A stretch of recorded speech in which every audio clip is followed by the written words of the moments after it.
Welcome to Celeb Scene Central.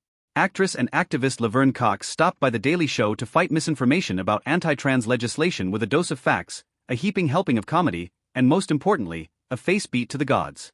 In an exclusive clip from tonight's episode, Cox, wearing vintage Mugler, no big deal, in a shade of purple to celebrate Spirit Day, shaded the Republican Party for going all in on their transphobia this election season, and well, always.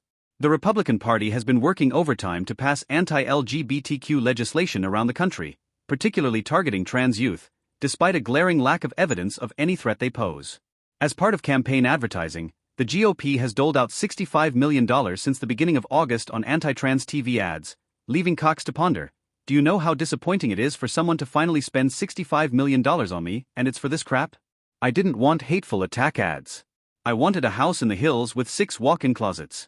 Cox then draws the line from anti-trans messaging to the rise in anti-trans violence and suicide, noting that unlike the GOP, she didn't get her facts from straightotoftherast.com. Now this it not to shame ass play, she adds, coyly tussling her immaculate bob. We would never do that. Wink. Citing that Republicans used these same tactics in 2022, to no avail, the orange is the new black star wonders aloud if the party continues with this strategy rather than actually solving problems that exist.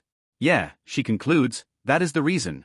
But there might be another deeper reason, as Cox points to GOP nominee for governor of North Carolina Mark Robinson, who, it was discovered, was a big fan of trans porn. Color Cox unsurprised. If you had told me anti-trans politicians were secretly watching, and loving, trans porn I would have said, Dudge. She continues, I'm 52 years old edition. Note, work, and if I had a dime for every conservative man who's tried to get with me, I could buy that house in the hills.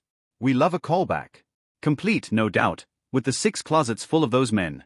But Cox is quick to note that one should not conflate the attention from self-described pervs like Mark Robinson for actual affection for trans people. Turning us into sex objects is just another way of dehumanizing us, Cox explains. And I think it's time to stop dehumanizing and start rehumanizing each other.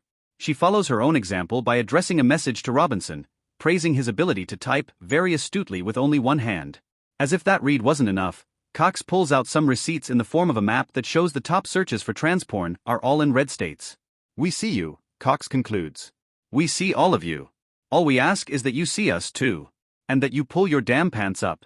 The Daily Show, hosted tonight by comedian Desi Liddick with guest Kara Swisher discussing her new book, Burn Book, a tech love story, airs at 11 p.m. Eastern Time / Pacific Time on Comedy Central, with episodes available on Paramount Plus the next morning.